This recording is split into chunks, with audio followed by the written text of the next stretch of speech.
Welcome to the History of the Church, Chapter 3, Light in the Dark Ages. First thing I would want to recommend is to watch this video. It's about 10 minutes long. It's from Catholic Answers, one of my favorite sites, and the Catholic apologist Trent Horn rebuts John MacArthur, who was on a podcast regarding the Dark Ages, what exactly the Dark Ages were. Now, it's disputed. You could probably talk to 50 different history scholars, not necessarily religious, but just history scholars. And they would probably give you 50 different answers on exactly what the range of the Dark Ages, so-called Dark Ages, was. In fact, in the video, Trent Horn disputes doesn't even like the idea of talking about a Dark Ages. I think there's something to that. It's all sort of a matter of perspective. When is an age dark? The chapter, for example, is titled Light in the Dark Ages. What does this book indicate the light in the Dark Ages was? Well, it was the church, or at least certain aspects of the church. So anyway, check it out. Some interesting facts and some misconceptions are straightened out. The broader lesson, I guess I would say I would take from this, and it's something I'd recommend you think about, is what a danger it is to paint someone, particularly an opponent, let's say, or someone you have a dispute with a broad brush, or using your own personal biases to paint with a broad brush. Well, that person can't do anything right. That religion is completely wrong. Whatever, okay? We don't like that in our personal lives. We don't like to be accused. You never do this. You always do that, right? It's so important to have your facts straight. If you're going to have a good debate, a good back and forth with someone, even in a heated moment or something that's a little bit more fraught, personal matters, it's important to just keep it fact-based. If you keep it fact-based, then someone cannot come back to you and say, well, you see, where you would have to admit, well, no, I got that wrong. Sometimes we get things wrong, but you should think these things through first. And painting with a broad brush is almost always a bad idea. It kind of ends up falling into stereotypes, which we don't want to get into. So, a big takeaway lesson, I think, is just, instead of what this anti-Catholic person does, and just say, basically the church did nothing good for 1,000 years, that's pretty rough. And with just a few examples, the whole argument is just devastated. So you want to have a good back and forth, a respectful back and forth. Get your facts straight. Make sure you have your sources, and be fair to the other side. It is so important. Okay. First, so there are 6 lessons in this chapter. The first one is the rise of monasticism and the collapse of the Roman Empire. Now, here's something to know right off the bat. We speak of the Roman Empire, the East and the West. Okay, you remember that after the reign of Diocletian, his reign ended in 305. You ended up having two emperors, one in the East and one in the West.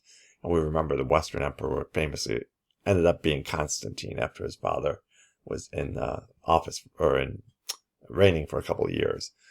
And of course, Constantine is the one who ultimately took over the entire empire and came up with, not alone now again, with his counterpart in the East, with the Edict of Milan that made Christianity the a legal religion in the empire. Okay. So you have the Western Empire. The Western Empire falls in 476, as it says here.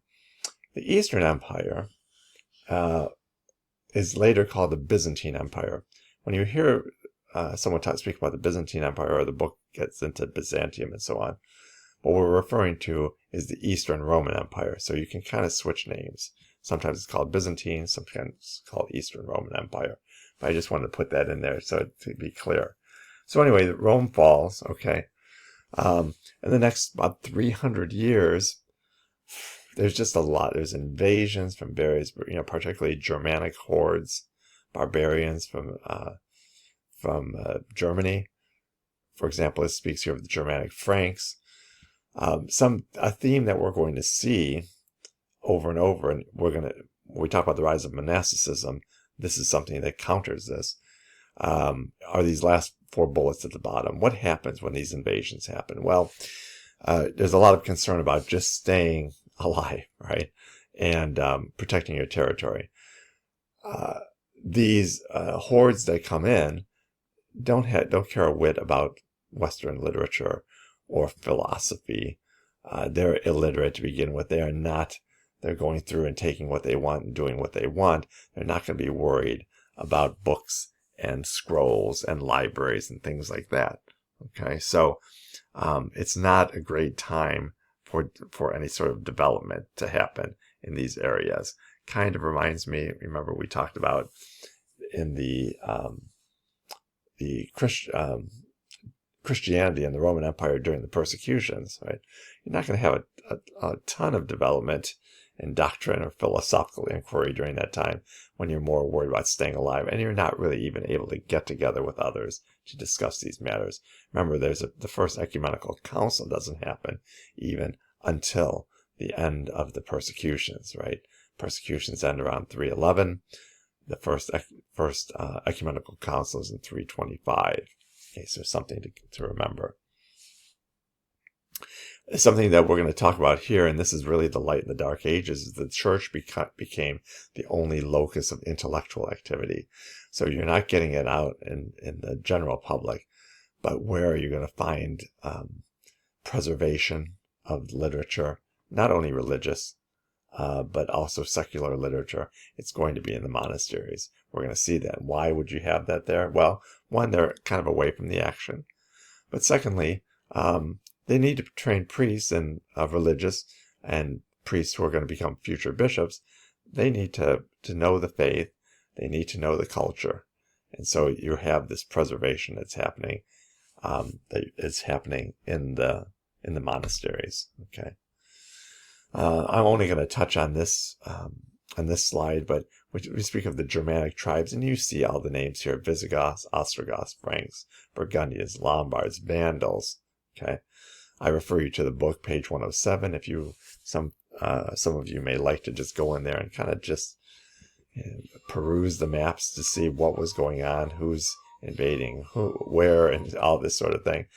Don't want to really get into that too much here. Just know that, as it says, 5th through the 8th century, so the 400s, 500s, 600s, 700s, okay, you have, there's just a lot of turmoil, a lot of land changing hands as different hordes come in and take over particular areas. Some are beaten back, others come in after them and take them over, and so on. All right, so there's just a lot of chaos. We are going to talk about certain figures, though, along the way. Attila the Hun, very famous. We don't know where he came from. Now, this is the early 400s, okay, right up to about the middle 400s. We don't know quite where he came from, but of course he's associated with Asia. So he's, normally depicted as Asian. Well, anyway, there's just an interesting story here. Now, Attila the Hun is ferocious and ruthless, okay? So he's not taking any prisoners. He's not negotiating. He's just going to take what he wants, all right? Normally. Now, he conquers quite a large area, and he starts making forays into Europe now. As you see at the bottom, he was not able to take over Gaul, which is more or less modern-day France, and so he actually turns to Italy. And a very famous story about this happens, that his plan is to take over Italy, but he encounters Pope Leo the Great. And we don't know what happens. Leo never told anybody as far as we know, what exactly happened, but he confronts Attila, which in itself is a dangerous thing. Attila just as soon kill you, the idea he's going to negotiate would be something unusual. But anyway, Leo somehow gets to a conversation with him. They go into a tent, have a discussion. They come out. Attila tells his troops, we're going to turn back, go home. Okay. Grace of God is clearly with him. Even then, later, Vandals, who are also a ruthless group, same kind of deal, ruthless, just went and, known for atrocities and for hating the church. Same thing there. Not quite the same thing, actually, but what Pope Leo ends up doing is he at least tells them to not do their normal raping and pillaging sort of thing, to at least try to preserve life and to preserve property and so on. So he has a certain success there. One of the reasons he's called the Great, because he did some great things. Here again, I don't want to say too much here, except a couple of things. You have these various Germanic tribes, as we just mentioned. And one of the deals here is that the church always recognizes that evangelization is required. Jesus said before he left, go out to all the world and spread the good news. And so sure enough, that's exactly what's going to happen. Okay, they're going to try to spread the good news to whomever. It doesn't matter whether they're considered barbarians, okay, uncivilized or whatever. God, they're human beings, and they deserve, and the call is to give them the message. So that's why we call it the Catholic Church, because it's universal. Everyone is meant to come in, okay? The faith needed to be communicated to them. The question always is, in these matters, well, what's the best way to do so, okay?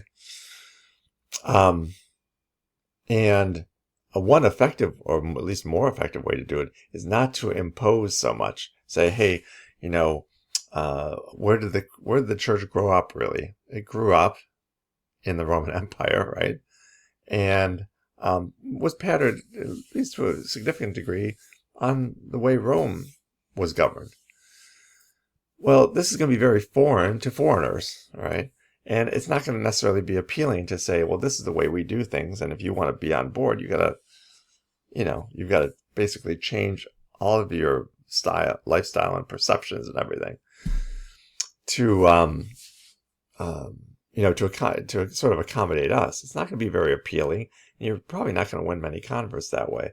I'm actually reminded of, missionaries coming to the so-called New World, right? After Columbus comes, you had French missionaries tend to be up in what's now Canada in the north, and Spanish missionaries south and west, primarily. And what they found effective ultimately is you get to, instead of just saying, hey, this is the way we do things, come on board, not very effective. You say, let me learn the customs of the people, the dress of the people, the language of the people, all right? Be able to talk to them in their language, understand the customs. What can be adapted, right, to make a transition into Christianity more easier for them, all right? Not to change, as it says here, radically altering approach, which means coming to understand the culture and the language and so on, customs. But you don't change the doctrine, right? You don't accommodate in that way. But if you can appeal to them by making those connections, right? Coming to understand them, to really appreciate their particular culture and customs, language, and all of that, it's going to be much easier to then propose something new, right? How does this fit in? Just even understanding the worship, right? Hey, this is what St. Paul did, right? Hey, you're worshiping, like he talked about this, you're worshiping this unknown God. So you're clearly worshiping people. You want to worship a God, but you got the wrong guy. I'm going to give you the God that you don't know. This sort of thing, okay? So the Native American tribes did worship, right? It's just a matter of now clarifying who should you be worshiping, okay? So think of that same thing here, okay?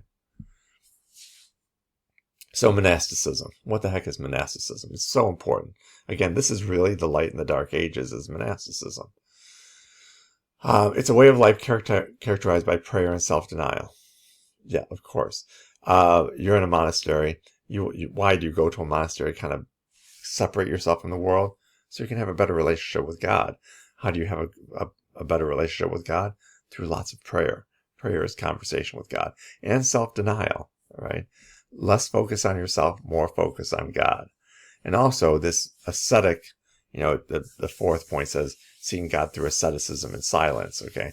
So asceticism means just keeping it simple, getting down to the necessities. Self-denial helps us to tear away from things of this world to focus on things of the next world. Living in seclusion from the world, getting away from it all. So many of these guys were interested in just getting away from it all. Okay, we can appreciate that even to this today. Sometimes you look around and say, gosh, what's that old saying? Stop the world, I want to get off, kind of thing. Sometimes it's nice to get away from stuff, right? Everyone can appreciate that, I think. There's a fixed rule in monasteries. That is, your time is not, it's not unusual for someone to have, to include a certain recreation time, but your day is very structured and your tasks are structured and so on. Okay. You profess vows for life. Ultimately, they're not going to say the moment you walk in the door, hey, decide, right? You live for a while, you go through stages, you learn, you come to live the lifestyle for a time, and then at a certain point, you're asked to profess maybe temporary vows. Okay, it still gives you an out potentially. And then finally, final vows, which says, hey, I've committed this for life. Not something you're diving into, but something that you've come to learn and appreciate and love ultimately over time. Silence is important in a busy world, especially in today's world more than ever. Just being able to get away from all the devices and beeping and buzzing and all the noise is a way to commune with God. How do you hear God's voice if everything else is chirping in your head? Okay, and ultimately, what is this? It's modeling Christ, right? His whole life was penitential, right? Right up to the very moment that he died on the cross, right? Not that he needed to do penance; he's not a sinner, but he did it on our behalf. Okay, we can do penance on others' behalf as well. Christ allows us to do that. And of course, he prayed a lot. He would go away to pray. We know he prayed to the Father, and in particularly intense prayers in those more challenging moments, like before his public ministry, getting away for 40 days in the Garden of Gethsemane right before he's arrested.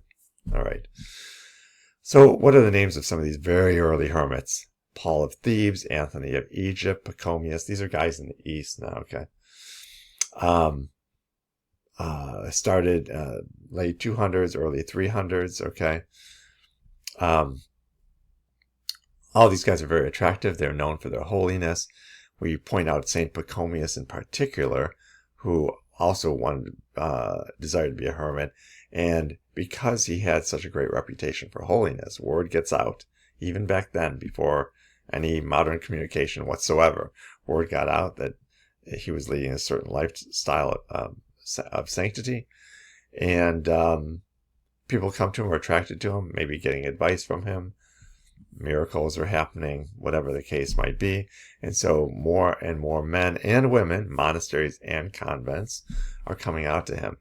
Now he lives, you see there, about 55, 56 years, right? When they come out, when these people come out and they express an interest in living the lifestyle he was following, he said, okay. Now his idea, of course, initially was just to get away, to be by himself. But he saw that it was attractive to these folks, and so he ends up building, in this short time, 9 monasteries and convents. Okay, you don't build a monastery for a couple people. I don't know what the numbers were, but maybe dozens, maybe hundreds, that were interested in living this kind of lifestyle. So it might seem to many people odd. Gee, giving up everything, living quietly, living in silence, not having any personal property, all this kind of stuff. Living in a community like this, away from everything, living very simply, sort of maybe counterintuitive to a lot of people. That doesn't sound very attractive for someone who's very ambitious and wants more material goods. The people that were joining him had the exact opposite idea. What is the purpose of monasteries? Well, of course, it's a source of great spiritual strength. You're focused on God. You're focused on serving him, on prayer, on doing good works. All right. Not that we shouldn't always pray and try to do good works and so on, but here your whole life is dedicated to it. All right. Very importantly, we're going to see even more so how important this was. They served as seminaries for priests and bishops. So you have priests and bishops, you want them to know their stuff. Makes sense, doesn't it? You want them to know their stuff. And so where are you going to ensure that happens? In a place like this where you have smart people who are particularly dedicated to the Lord. These are holy. We saw every person on that list so far as a saint, right?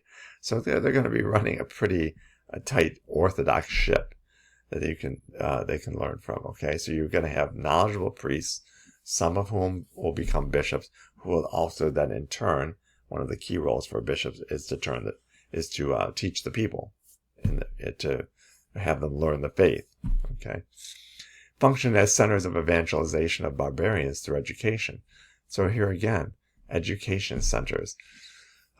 Centers of evangelization. The barbarians, okay, these uncivilized, uncouth people, one horde after another coming in, had to be evangelized, right? We don't turn our backs on any human beings, no matter how difficult, how challenging, how rough they are, right? And so how are you going to bring them on board? Well, we touched on that already a little bit. We'll see other ways to go about it as well. We'll get back to that. What are the effects of monasteries? Well, the empire now becomes a rural society. As these hordes come in, the cities really just get broken up. These tend to be nomadic tribes, right? So they're mixing in with the regular population. There's just major breakdowns. You can see why people want to get away. Things are very different now than they were under the very organized Roman Empire. Scriptoria. What the heck are we talking about there? Well, think about script. Script is writing, right? What do you need scriptoria for? To copy and maintain texts. Not only religious texts, by the way, but Greek and Roman texts of all sorts. The reason we have many of the works we have today from prior to that time, before that time, the 400s, 500s, and so on, is because they were being maintained in the monasteries where, the rest of society is breaking down. You're losing undoubtedly lots of texts. It's not a primary concern when you're trying to survive, and certainly not a concern of the invading hordes who are illiterate to begin with, mainly don't know the language either, and it's not an important material thing, right? Like food, shelter, and other more practical needs. Okay, so they need to save Western culture in the seminaries. But along the way, and we touched on this earlier, they do help to civilize these barbarians, all right? And how so? Well, these are nomadic tribes, right? They pretty much take what they want instead of sort of settling in one place. I'm reminded of the saying, if you give a man a fish, you feed him for a day. If you teach him how to fish, you set him up for life. And so same with the barbarians here, okay? Instead of going and just sort of hoping to find what you need by pillaging, how about settling down? Learn how to farm. Learn a trade. Trades that can help you to build up the community, but also then to be able to trade or to be reimbursed so that you can purchase other things you need that you can't produce in the community yourself. Okay.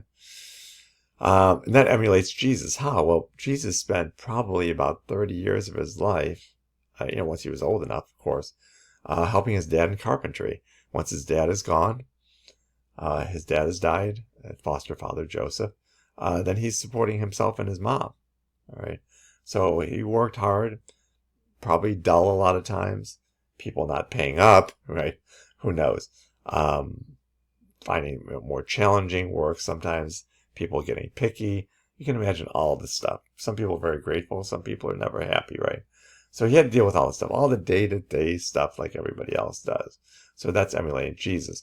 And the other thing is, too, now once you have someone that's settled like this and you're providing them some good practical means to build up their society, now you're kind of more settled, and you can then along the way convey the faith. Okay, you're giving them something useful, so they see you as a good person, right? Someone who's helpful, and now maybe I'm more open, right, to what you have to say regarding faith matters. St. Benedict, patriarch of Western monasticism, father. So we've been talking about guys in the East. Now let's talk about the father of Western monasticism. So he's born in around 480 in Italy, but in the 500s now.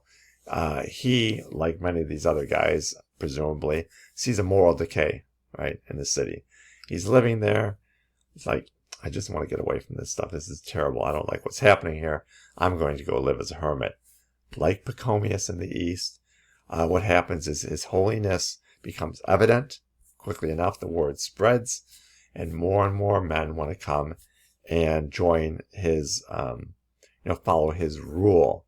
I didn't mention it. It was on the slide. Pachomius had a rule. Again, the idea is, if you're going to do this, so you guys say you want to live like I do, okay, you like what I'm doing. Well, this is how I live. This is how I live my life. And if you want to be part of this, you also have to conform to that schedule and this way of life and things you do. Not having any personal property, praying together, lots of times of silence, study, work, manual labor, certain periods for rest, certain periods not for rest. Okay, so very regimented it tends to be. And there could be all sorts of rules potentially. So he founds even more seminaries, 12 seminaries in his 60 plus years. Again, you don't build 12 seminaries for 12 guys, right? It's clear that there's a very significant following that wants to live this sort of lifestyle. Okay.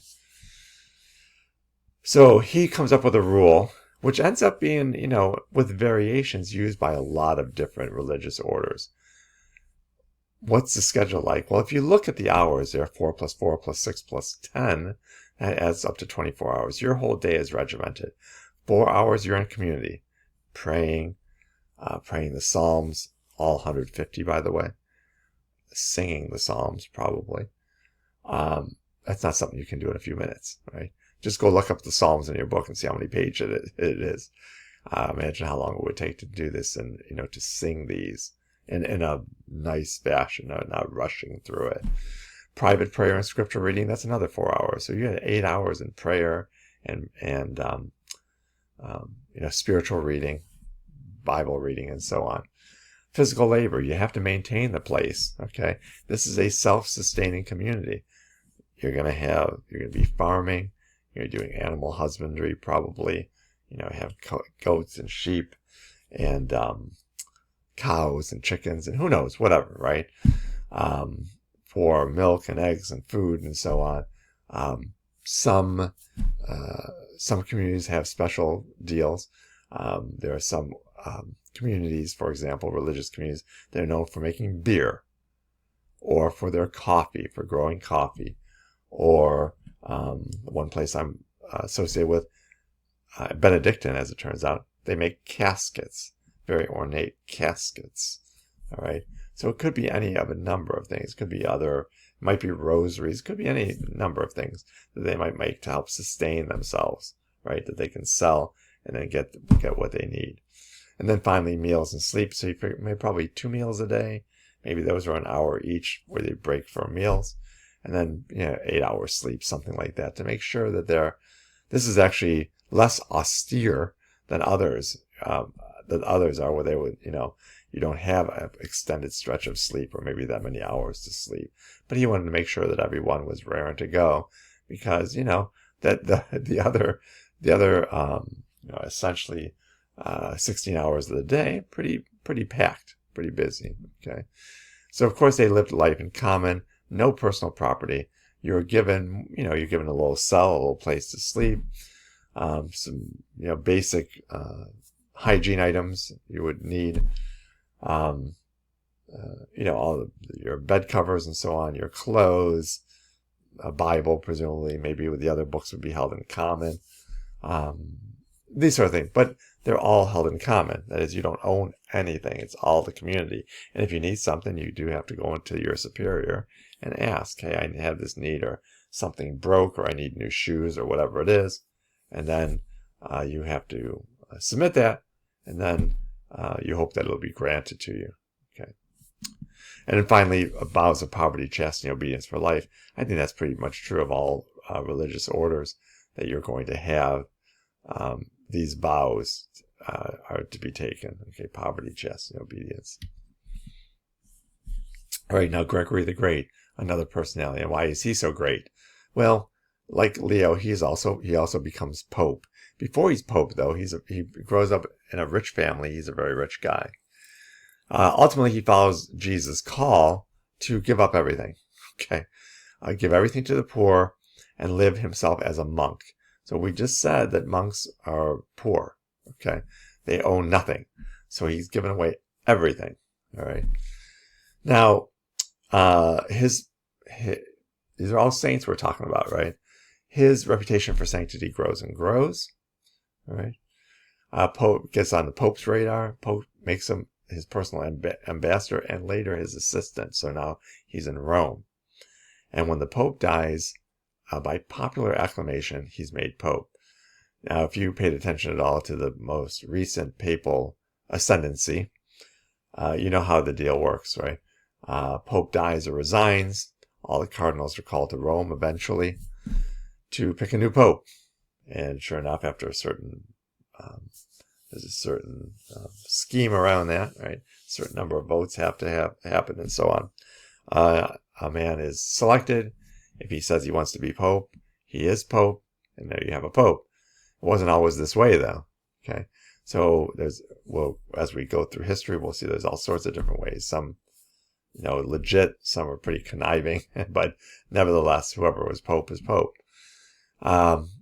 Popular acclamation is one way. So the people of Rome, they know his reputation and know he's a good guy, and so they say, "Hey, we want this to be our next pope." And sure enough, that's exactly what happens. So, we're very fortunate in the case of Gregory to have a lot of his work, a lot of what he's written on scripture and other things still around. That's what, remember, still extant means. Extant means they're still available, they're still around. We find that he's a humble and skillful administrator. All right. So, what does that mean? Well, humility is always a good trait, particularly in religious people. All right, priests and religious, and the Pope. Humility basically is, a very simple definition that I like to use is, God is God and you're not. So you realize you kind of know your place and realize that every good thing you have is from God. And so you come to appreciate that. You're not going to be prideful or lord it over anyone else. And being a skillful administrator is really something important as well. Not all popes in history have been very skillful administrators. They might have a lot of great degree of holiness, may be very learned, but there are practical matters involved in running a church, right?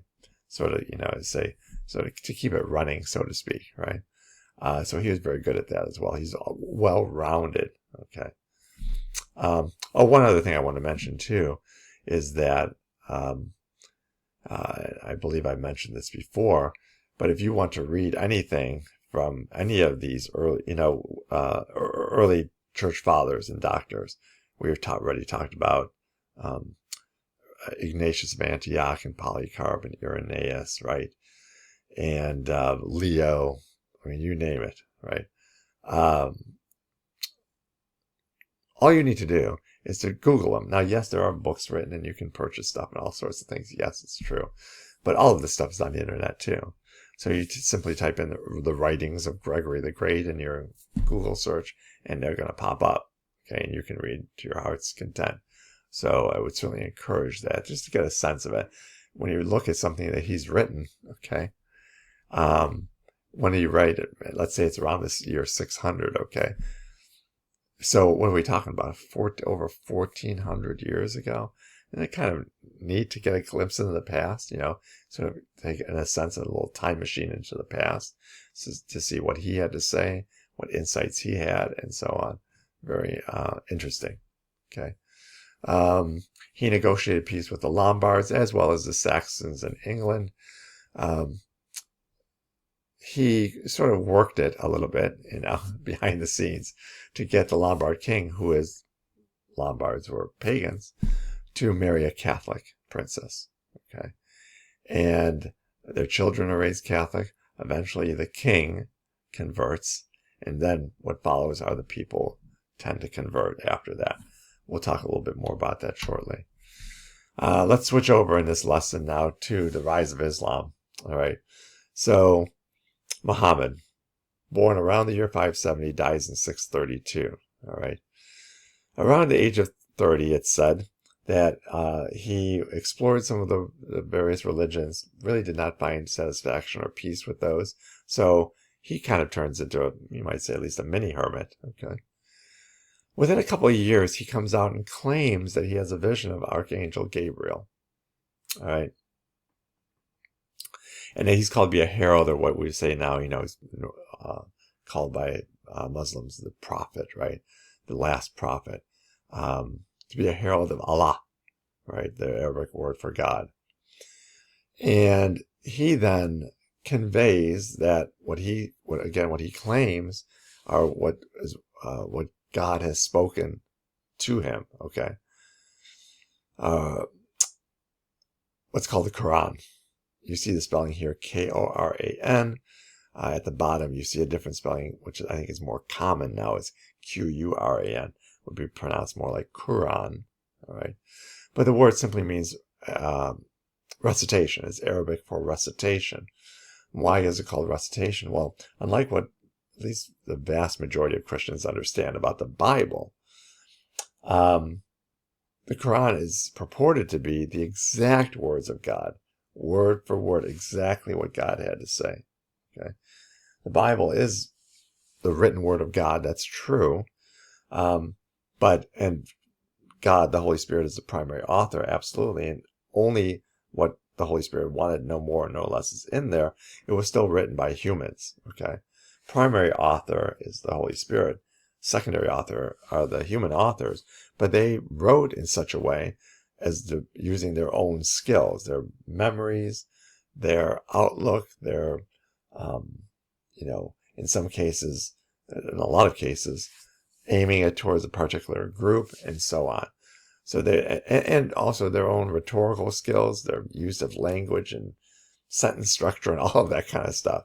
You can definitely look at and there certainly are courses that do that, where you can look at the Bible in,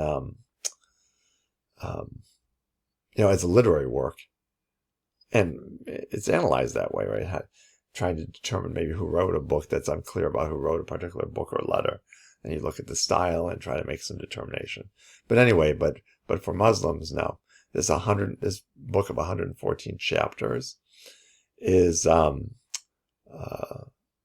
considered to be the word of God. Actually, God speaking directly.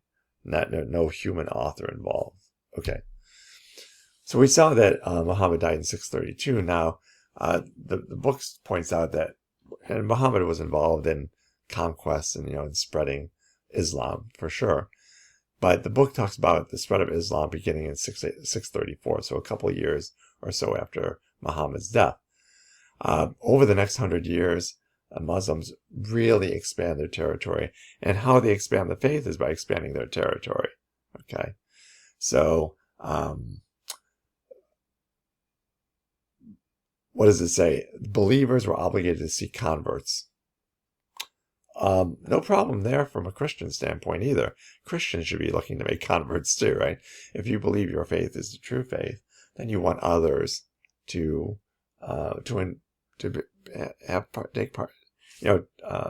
take part in that, right? Be a part of that faith. Now, waging holy war is another matter, okay? To do so, and to destroy unbelievers, make them second-class citizens, force them to flee, right? That's another story. Here again, the book is very helpful with maps. If you go to page 115 of the book, this will show the spread of Islam during this period, okay? But they make some pretty quick inroads. By 638, they've sacked Jerusalem, which means they've overrun Jerusalem, the holiest site for Jews and Christians, and considered a holy site by Muslims now as well. Alexandria, Egypt, 643. Spain, we're going to get to in a little bit what happened there. They try to make their way further into Europe. but they're stopped in France and at least initially in Constantinople. Now we know over 700 years later, about 700 years later, they will finally take Constantinople, and that really does become the end of the Roman Empire. But we're going to see that in a future chapter. The church's work of conversion. Okay. What's going on? Required the patient and dedicated labor of monks as the Germanic tribes mixed with the Romans. Okay. The moral and cultural level of the tribes must be raised. We're sort of returning to the same themes over and over. Labor of monks. Okay. One, we said that they were holding on to texts and restoring them, copying them, and storing them, making sure that they get passed on to future generations. Well, this is all manual labor. Right? There are no copy machines. There's no, you're not taking photographs of anything. You want to copy a book, you get out your parchment, your vellum, whatever they used, okay? You get out your quill pen or whatever they were using at the time, and you did it manually. You have to be very skilled. You have to be literate, obviously. You have to be able to read and write, and you can't make any mistakes, right? You don't have a big eraser here. You make a mistake, you end up having to throw away what might be very expensive, writing material, okay, materials you can write on. So this is a laborious task, but one they did, of course, for the love of God. I know we talked about the moral and cultural level. Well, that goes back to what we talked about earlier, teaching them farming, skilled trades, getting them to settle down for starters, and then kind of showing them the proper way to live. Okay. There's two forces at work. Well, missionaries, of course, you need missionaries to do evangelization. And they're coming from monasteries, and so they're very learned. They're able to defend the faith. They're able to speak well, properly about the faith, and so on. But something I mentioned earlier already, Christian queens influenced their pagan husbands to convert, and then the people usually followed. This next slide gives you an example, very much a specific example on this. Saint Clotilda. Okay, so this woman is a saint. All right. She married a Frankish king. These are pagans. These are German Franks, German pagans, named Clovis, and tried to convert him. All right. So she's not making a whole lot of inroads here. But then apparently she's getting into his brain a little bit. And he says, all right, if I win this important battle coming up, then I will convert. Right? So this is a self-interested thing. Reminds me a little bit of Constantine. Not exactly the same. But remember, he's going into battle. He sees this sign in the sky. He has the sign painted on all the shields of his men. And they win this victory against overwhelming odds. So, sure enough, he wins the victory and converts along with 3,000 of his soldiers. All at once, by the way. They're all in the water at one time, getting baptized, okay? Now, this is in France. This is the conversion of France, okay? So this is a very early European conversion. And then, like we said, what happens when the king converts, the people will follow. And so this is sort of an ongoing thing we're going to see. Now, Spain is an interesting story, right? Because tradition at least has it that James the Greater and Paul both visited Spain. So during apostolic times. So introducing Christianity very early into Spain. Well, anyway, in the year 711, there's a Muslim invasion. And in no time at all, they're controlling a part of modern-day Spain called the Iberian Peninsula. Well, some people stayed, called the Mozarabs, and they stayed second-class citizens. They're Christians under Muslim rule. The others fled to northern Spain. Interestingly enough, I think, the Mozarabic rite, see the Mozarabs there, Mozarabic rite is still a rite in the Eastern Church today. So going back for all this time, 1,300 years. Okay. Finally, in 1492, this date should seem very familiar to you, the Reconquista is completed, simply meaning that land is reconquered for Christianity.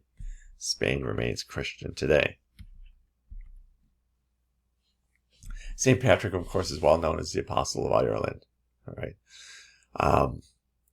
He was not Irish. He was born British. Okay, you know, the British Isles, right? UK. What do you have? You have Great Britain, you have Ireland, you have Scotland, you have Wales, more, okay? But he is British. He's kidnapped, made a slave by the Irish, lives there for 6 years before escaping. He comes back to England, is made a priest, okay? Eventually even becomes a bishop, and has a desire to go and evangelize, right? Bring Christianity to this land that he lived in for several years. He eventually does successfully evangelize the pagan Druids, okay? Founds a bunch of monasteries before he dies, and even writes an important work. If you're reminded of Augustine's Confessions, something similar in the sense that he talks his own spiritual journey of conversion and faith in his confession. All right. Now this becomes very important. So he is establishing these monasteries. This becomes very important because just like the monasteries in other parts of Europe, the Irish monks also are protectors and promoters of Western civilization. All right. So they're evangelizing. They are centers of learning, just like other monasteries were. This is the early 500s now. And they also saved a great deal of the Greco-Roman literary tradition, which means they kept these materials, studied them, copied them as they needed to, and away from the hordes, right? So they could keep them in a safe place and make sure that future generations could appreciate them. A couple of apostles we'll talk about very quickly. As St. Patrick is the patron of Ireland, St. Columba, an Irish monk, goes up to Scotland and evangelizes the Scottish. Right? Even, it's sort of the capstone of this was anointing the Scottish king in 574. Here again, you get the king, and the people were very likely to follow. St. Columban, another Irish monk, he evangelizes parts of modern-day France and Switzerland. All right. Followed up on others who maybe were other areas that were kind of maybe falling away over time from the Christian faith they learned. So renewed it there and bolstered it. Also founded a monastery in Bobbio, still existent today, in the Italian Alps. So actually in the country of Italy today, which became an important center of learning, as all the monasteries were at this time. And then the last thing we'll say here about the Irish for now is that, if you recall, performing penance, going to confession, and performing penance in the early church was very rigorous. Okay, you had one shot. You've committed a serious sin. You go to confession. You had one shot. Rigorous and lengthy period of prayer, penance, almsgiving, fasting, and even lifelong continence. Even if you're married, you're not going to have relations with your wife for the rest of your life. It's all very public too. Everyone knows what you did, and it's clear, it's made clear that you're still performing this penance. You can see, while certainly some did it, why this would be a big turnoff. Okay, not the most appealing thing to do. And so what would people do? Well, you delayed penance. Just sort of like the idea behind baptism, right? Baptism washes away all sins. Boy, if I know just about when I'm going to die, let me just be baptized before then. Do what I want to ahead of time, knowing that baptism is going to wipe away all the sins. Same thing could be true with penance. You're already baptized, but now you got to do this penance. Well, hopefully right before I die, I'll say, I'll confess my sins. Sure, I'll do this penance, but I'm going to die soon, so it won't be for a very long time. The Irish monks had a little different approach. Now, initially, they did have lengthy, severe, and public penances. Okay, but they said you can do it more than once if you need to. What this ended up developing into was that absolution was eventually granted after confession of sins, with penance done privately, which is what we're used to today. So Catholics today, what do? You go to confession, confess your sins. Priest maybe gives you some advice, some ideas, some help, and then comes up with a penance. 5 Hail Marys, 5 Our Fathers, read a psalm, read some other scripture passage, say this particular prayer, go do something nice for someone, whatever it is. And then your confession is really complete once you've done your penance, right? But the priest doesn't go after you to find out if you've done it or not, right? You're obligated to do it. You want your confession to be complete. This is what you do. But you receive the absolution right there. So you say your sins, you get a penance, you say an act of contrition, you're sorry for your sins, and then the priest absolves you of your sins right there and counts on you to do the penance afterwards. That's where we get modern day confession, comes from the development under the Irish monks. Now finally, just as a side note, in 1215, the Fourth Lateran Ecumenical Council taught that each individual Christian was bound to confess sins at least once a year. And this is a precept of the church. If you are Catholic, you are obligated to go to confession once a year. And I think they say normally during the Easter season. I would argue that Lent is a good time to do it, at least twice a year during Lent and Advent, but certainly monthly is recommended by the church. Continuing on, we're going to talk about Augustine of Canterbury, the Apostle of England. A little bit ironic, I suppose, that Patrick, who was born in Britain, becomes the apostle, in essence, to the Irish. But then a short time later, Pope Gregory asks Augustine, okay, a Benedictine monk, so we just talked about Saint Benedict, to bring the gospel to England, okay.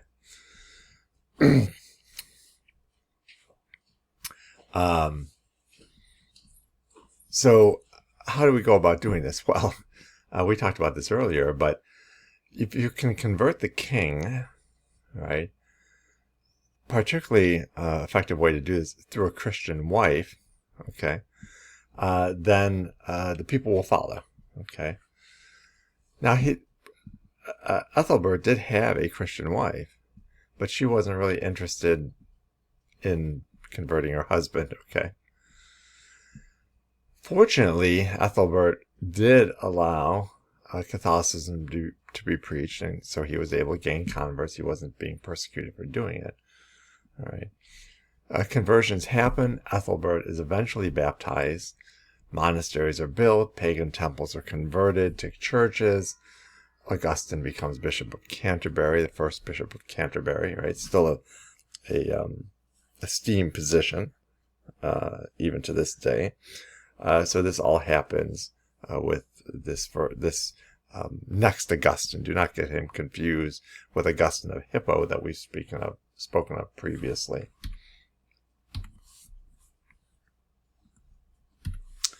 All right.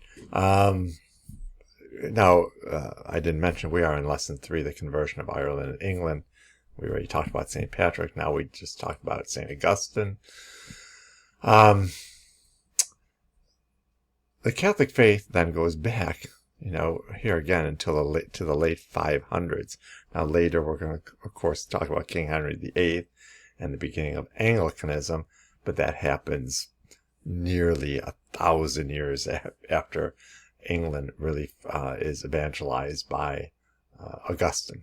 Okay, so the Catholic faith is firmly established within not that long.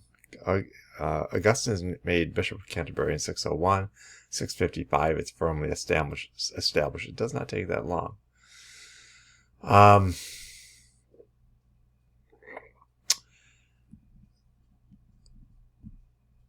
So just like with the Irish, Irish are pagans, right?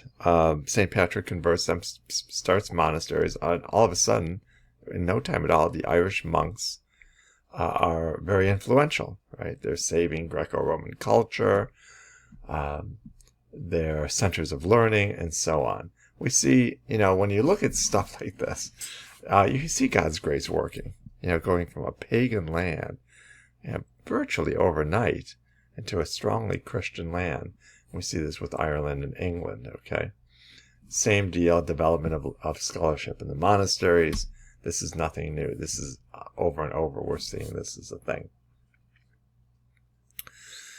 St. Bede, the father of English history. All right. Why do we call him the father of English history? Well, even now, we still make note of his famous ecclesiastical history of the English people.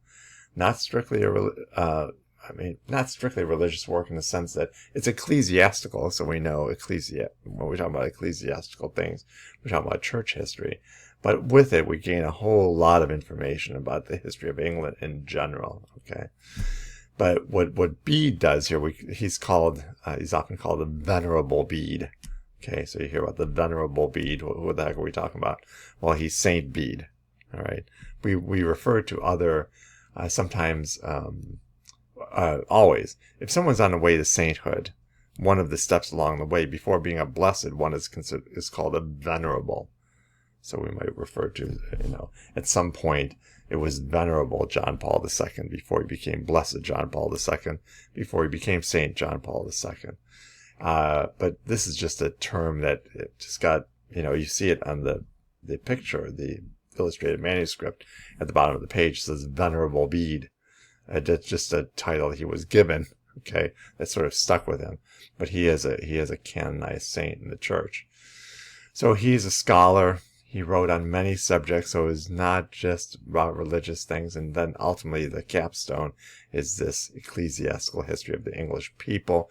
Gives us a lot of insight into the early history of the church, of course, up until, up until the 700s at least, when he was alive. And he places Catholicism at the foundation of the development of English culture, saying the reason we are where we are today is because of the Catholic faith. Is what it ultimately comes down to. And it says here, the book tells us that the spirituality and scholarship are based on the biblical patristic tradition. What are we talking about? What does that mean? Biblical tradition, of course, Bible scripture, right? What we get from the apostles, and of course before that, from the Old Testament prophets and patriarchs and so on. He had no use for philosophy. Now, philosophy and we'll see it come. Augustine had a lot of use for philosophy, for example. But patristic tradition, he's just looking at, well, how did the early church fathers, and they're all early church fathers at this time, we're still in the period of the church fathers when Bede is alive, how did they interpret scripture, right? Let's look at that. Not interested so much in philosophical matters. Let's just stick with what the fathers and the scripture has to say. Philosophy definitely came into play with Augustine of Hippo, so in the 400s, and it will come into play again, as we will see. All right. So you see we're focusing on a lot of different saints here. I've mentioned before that there was a course previously called Holy Saints, right? Sort of a traipse through history based on saints. Well, we're really doing the same thing here, okay? Now we're getting to lesson 4, the conversion of Germany and the Slavs. All right, we've already talked about these Germanic tribes, but we're looking at key figures. So we looked at, who do we look? We looked at Columban, Patrick for Ireland. Now, most recently, Augustine of Canterbury for England. Okay. Now we're looking at Saint Boniface, the Apostle of Germany. So very, here again, very famous in Germany for bringing the Christian faith to Germany. He's an Englishman. All right. Not born with the name Boniface. We're going to see in a moment why he's called Boniface. A teacher, a student, and then ultimately a teacher at a monastic school. This is the same pattern. You remember I talked about here, we're not going to necessarily focus so much on individuals, although we do want to know about these, these very prominent saints that we've been talking about. But a key is the monasteries. The monasteries are such a key to all of this. Centers of learning, keeping the Greco-Roman tradition alive, making good priests and ultimately good bishops, and then having this strong power of evangelization. This is a continuous theme that we deal with here, okay? So he discerns a call to evangelize Germany, all right? Going into German, now, yeah, we talked about the German hordes coming into the empire, and there's some conversion going on. But going back to the homeland, very little success in converting Germans. And Boniface had little, at the time, Winfrid, had a little success as well. And he was very discouraged. He was writing back to Rome saying, should I really continue to do this? I'm not making any headway. Very frustrating, okay? The Pope refuses, though. He says, no, you're going to stay there. You're not coming back home. And in fact, he seeing the holiness of Boniface, he says, or Winfrid, he ends up calling him Boniface, the doer of good. Okay, Boniface. Because of his sanctity, and made him legate to Germany and later bishop. So he says, hey, you're going to be my official legate. And on top of that, I'm going to give you the authority to be a bishop. You can then also ordain priests and so on. Once you're a bishop, you can do that. So he's his official, you might say legate, you might say sort of like, sort of like the Secretary of State, right? You're my representative. You're the representative of the Pope to the Germans, okay? Now, a significant event in his life is something called, he encounters this Oak of Thor, this massive tree, okay? That's considered sacred by the pagans. So they're worshiping this tree. And he takes this bold step of literally, personally chopping this tree down. And when the pagans see that the tree falls and nothing bad happens to him, because this is sacred, right? You don't touch this tree, you worship it, right? Don't let anything bad happen to the tree. Boniface says, forget about it. This is a pagan thing. It doesn't have any power. I'm going to cut it down. He does not get struck down by Thor, because there is no Thor. Okay. By the way, where we get Thursday from, Thor's Day. Okay. And so they're in awe, right? And you gain many converts because, whatever the pagan mind is like, well, he's stronger than our God. He must have the right message, or he must be, his God must be more powerful. So we're going to convert, right? This is a way to appeal to pagans sometimes, right? You have to show them that your God is greater than their so-called gods, okay? He establishes many monasteries. This is nothing new, okay? Ultimately, he is martyred, though. We didn't hear about too many martyrdoms, but in his case, it is. As he, it's kind of bound to happen. Here again, I want to go back to the example of the Native Americans. You had missionaries come in here, and sometimes, for decades, they worked with Native Americans, but there were certainly cases where either a particular tribe would turn on a missionary, or an invading tribe would come in, and the person would be killed, right? So this is what happened to him. As he continues to attempt to evangelize, he ends up being martyred by pagans, that is, those who are not yet converted. A couple of more saints, so we're just going through a whole laundry list of saints here. Cyril and Methodius, very revered in the Eastern Church, very much so. The apostles of the Slavs, okay? Cyril and Methodius were brothers, okay? So they go to the Slavic people. They knew the Slavic language, which was quite different, quite difficult and quite different, okay? And it is quite different. I'm a little familiar with certain Slavic language, and it's unrecognizable. There's almost nothing that looks anything like English words in there, okay? Not only did they know the language, but they developed a script for it, okay? It has a particular special name. It's called Glagolithic. Later on, we refer to the Cyrillic language. If you have ever seen Russian script, this is Cyrillic, okay? It's not only used in Russia, but Russia is most known for it. It's Cyrillic. It's a later development off of this Glagolithic script. But anyway, by developing a script for a language that didn't have a script, they are now able to translate works, particularly the Bible, into that language.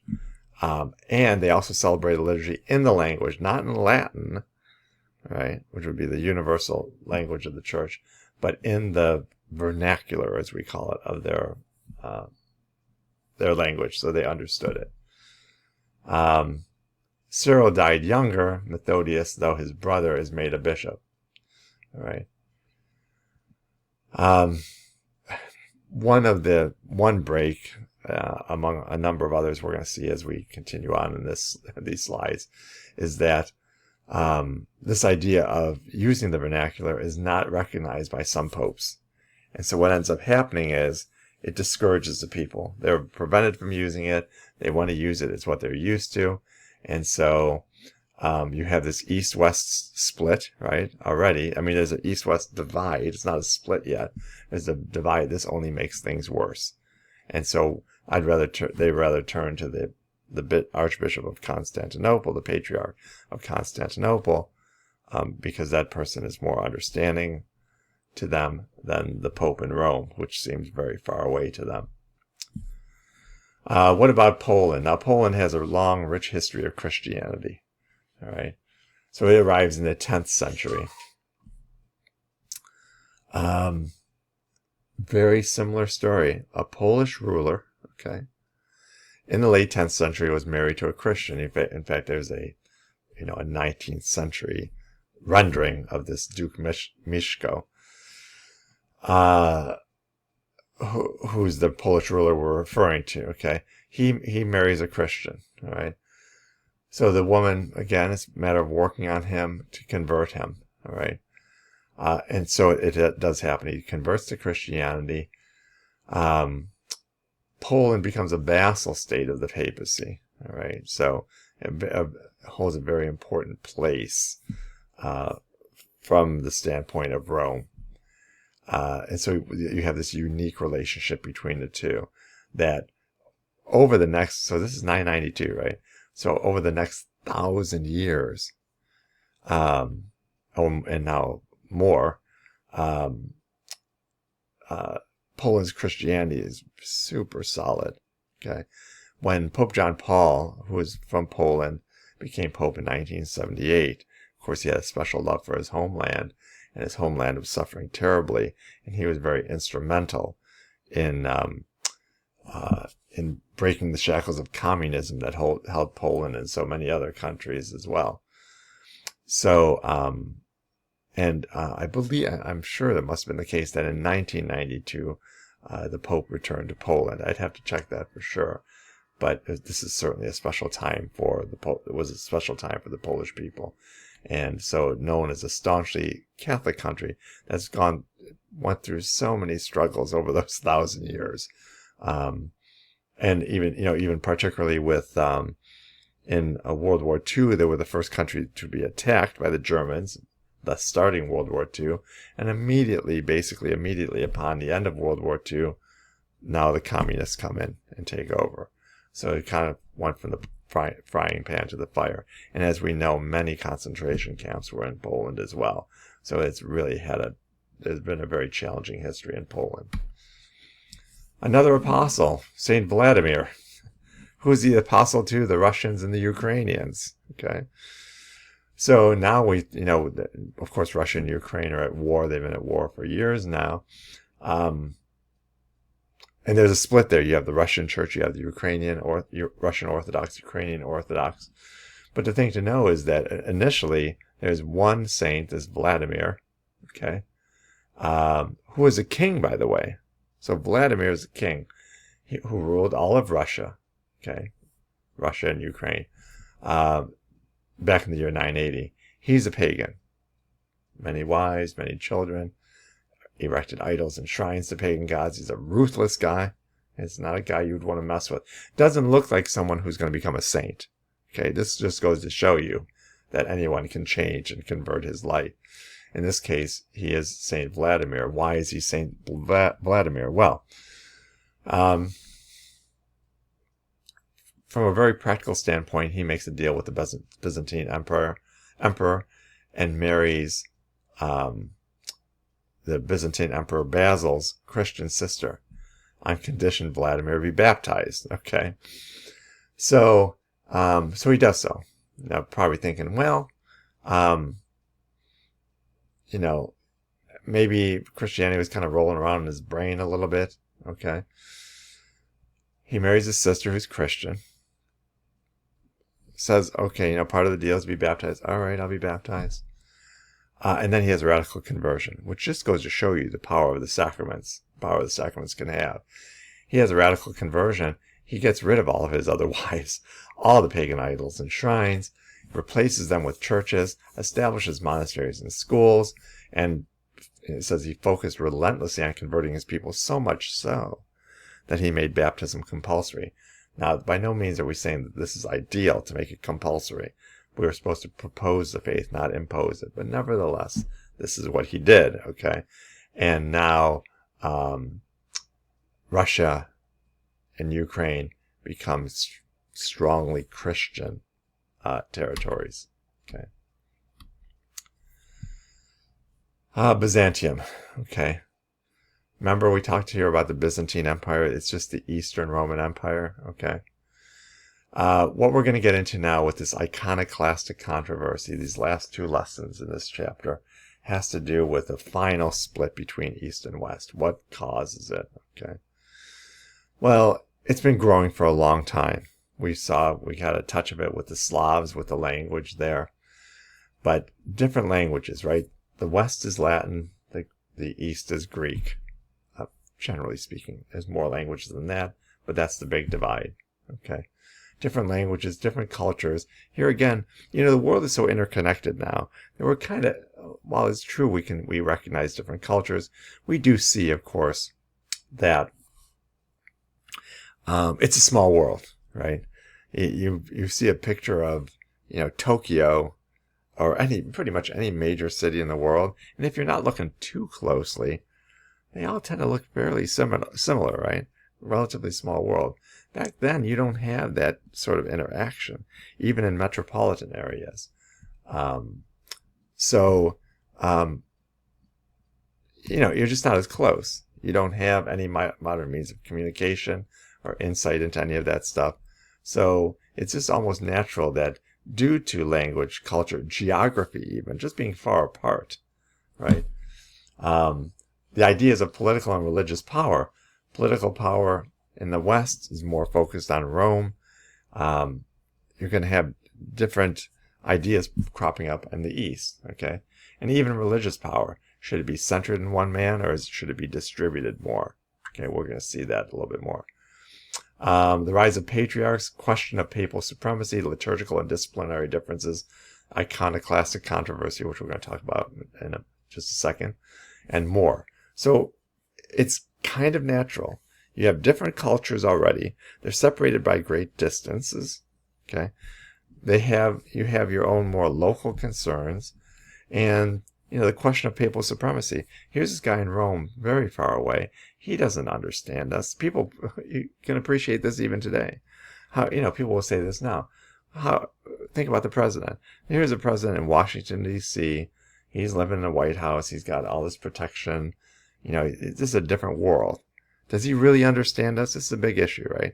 Sometimes a person becomes president because the people sense, at least, whether it's true or not, that this guy really understands me. Like he has an appreciation of what's going on down here in the trenches or whatever. Okay. And so it's natural that, someone from far away is sort of imposing stuff on you and you're like, come on. Like you have no idea what's going on here. Okay. Anyway, Byzantine Empire began in 330 when Constantine moved its capital there, calling it Constantinople. Why is it called Constantinople? This is named after Constantine. This is what emperors did. Okay. So again, Byzantine Empire, Eastern Roman Empire. Constantine became the sole ruler of the entire empire back at that time. So, again, we call it the East, the Byzantine Empire. You can also call it the Eastern Roman Empire, okay? It lasted until 1453 when it fell to the Muslim Ottoman Turks. That's the end of the Roman Empire entirely, okay? But that's, 1100 years later or more. A wholly Christian orientation and development from the start. Of course it was. Constantine made Christianity legal and really promoted Christianity, okay? Roman in law, Greek in culture, Oriental in habit, right?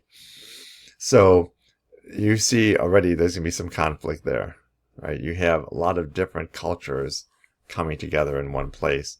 It doesn't make for, sorry, not different cultures, but a lot of different aspects that don't necessarily go together very well. So you see there's already sort of a root of a conflict there. Constantinople is the center of learning, art, architecture, and trade. This is a major hub of the world. It's really the center of the world at the time. At 330, Constantinople, that's your capital, right? Now, Rome, of course, is very important as well. But when you make it the capital of the Roman Empire, then you know that it's going to be very influential. In Constantinople, the Hagia Sophia Cathedral was built, okay? The Patriarch of Constantinople, that was his place. Today, it's actually a mosque. It was when the Muslims took over in 1453. They of course took this cathedral, this Catholic cathedral, converted it to a mosque. Later, it became a secular building that people could just go in. It was just more like a museum. But very recently, it's been turned back into a mosque. Constantinople is now Istanbul. Istanbul is in Turkey. So what about Byzantine Christianity? What do we want to say about this? In the West, with no strong political communities, the church was viewed as transcending all national boundaries or allegiances. The Catholic Church, right? The Universal Church. Not so worried about there's a church here in this area and there's a different church here. And they're somehow in conflict. That wasn't really a thing in the West.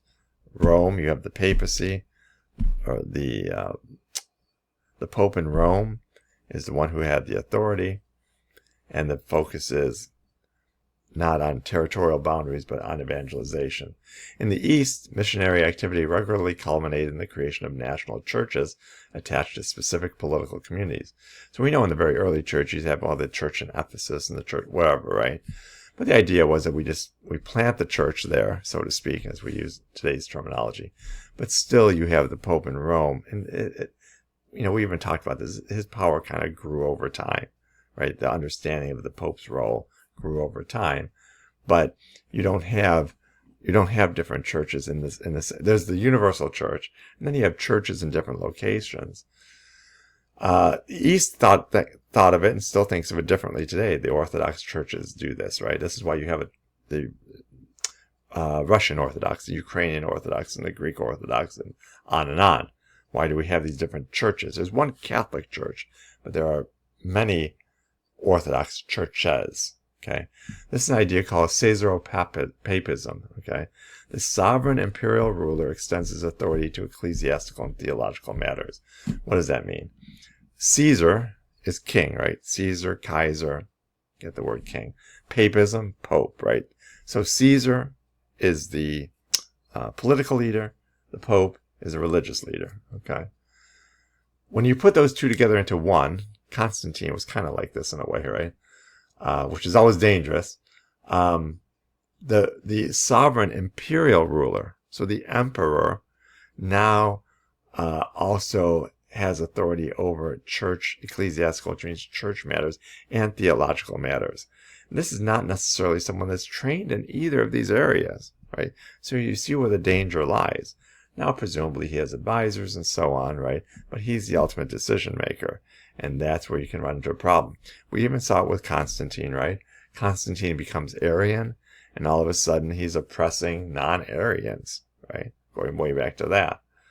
So he becomes Arian, and it's like all of a sudden now he's bringing Arian heretic bishops back in and exiling, suppressing bishops who are Orthodox. And I say Orthodox Catholics, okay?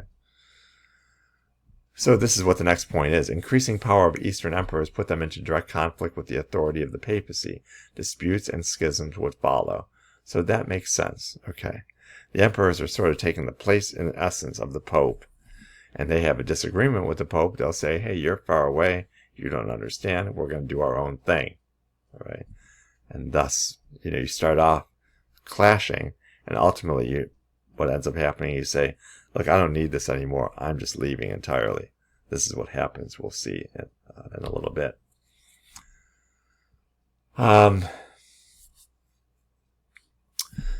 Justinian the First. All right, so he's a Roman emperor. A great leader, great campaigner. He goes into Africa. I mean, a different continent now, Africa, right? Wins campaigns there, throughout Europe. He extends the empire over half of Europe and even into North Africa. All right. He comes up with, so we see, like, go back, he dies in 565, but during his reign, he comes up with what's called the Codex Justinianus. There's even a page, the front cover of it. This emperor, Justinian I, wished to restore the empire. Okay. So he wanted to bring back under one, right? Not East and West anymore, but under one rule. So he undertook the collection and systematization of all previously developed Roman law to provide a uniform rule of law throughout the empire. Right? So he says, this is the rule based on Roman law. You see again where that's going to... Now this is back... We're kind of working backwards a little bit. We're going back to 529. So this is his idea. He wants the East and West to be united, more closely united. So he says, I'm going to just put a law in place for everybody. And what's interesting about this is that when he does this, by having this codex of laws, kind of laying it all out, kind of your law book, it becomes a basis for church law, what we call canon law, and even civil law in Europe. This is very early on, 529, right? So something, if it's working, if people find out it works, then we're going to copy it. We're going to at least copy the basic form of it. This is what happens. I already mentioned the Hagia Sophia. Something I call Hagia Sophia. Justinian built this as well, right? In Constantinople. The name itself means holy wisdom. Sophia, you should know, is the word for wisdom, right? Sophia. So if you know any Sophies or Sophias out there, it means wisdom. In fact, the motto of my school had talked about wisdom in it, had the word Sophia in it. Hagia, holy. If you've ever heard of a hagiography, a hagiography means that you sort of elevate someone. So if a person writes a biography of a saint, let's say, or even just, it doesn't even have to be a saint, but, you know, a distinguished person, and it only says good things about the person. It just, you know, this is the greatest person ever, and this person basically did nothing wrong. We call it a hagiography to this day. Mainly, you're sort of elevating this person to a holy status that maybe the person doesn't deserve, right? Even if it's a saint, reading stuff like that, you think, this person doesn't even sound human. Like, this person never sinned, right? This is a hagiography, all right? So that's where we get that word from as well. So these two Greek words. And this is, you know, I don't think it was ever officially a wonder of the world, but certainly, and you can see it, again, you can see it. I have, in fact, on my bookshelf right back there, I have a book on it. But it was a magnificent structure when it's built. It's still magnificent. It's still magnificent looking today, even though it has been altered, you know, pretty significantly, at least on the inside, and also to a certain degree on the outside. Monophysitism. Remember we talked about this? The belief that Christ possesses only one nature, and his human nature is incorporated into his divine nature, that sort of hybrid deal. Well, it makes a return. We thought we had it out of the way, but it kind of makes a return. Yes, it was settled at Chalcedon. Okay. We said, no, Jesus has a distinct 100% human nature, 100% divine nature. He's 100% a divine person, but he has these two natures, 100% of each. He has to be fully human, he has to be fully divine in order to redeem humans. Okay. This is settled at Chalcedon, but now we're starting with councils. It's an ecumenical councils. Remember we said the first 7 councils everyone agrees on, pretty much. Catholics, Orthodox for sure, many Protestants as well, at least some Protestants. But after that, it gets a little sketchy. And so this comes afterwards. And the East never really fully accepts this, does not accept that council, and does not accept its findings. Okay, so this is the Eighth Council, the first ecumenical council not accepted in the East.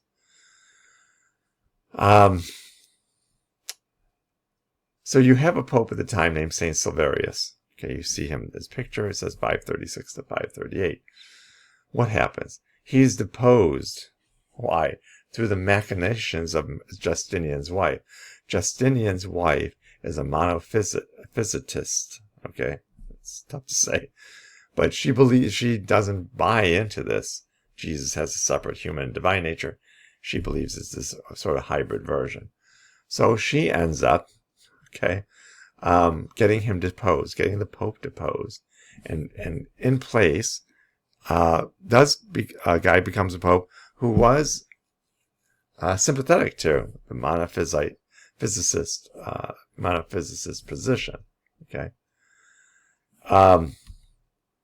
What ends up happening, sort of the rest of the story, is this.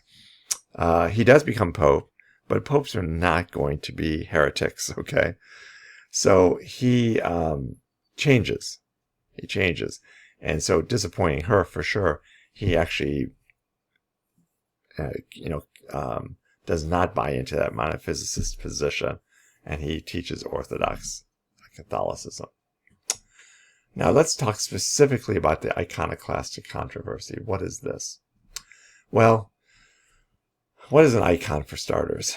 Okay, I use icons quite a lot in these presentations. A flat, two-dimensional picture of a holy person. Basic definition. Why even do it? It's used as an aid for Christian piety. It's an invitation to prayer, not an object to be worshipped.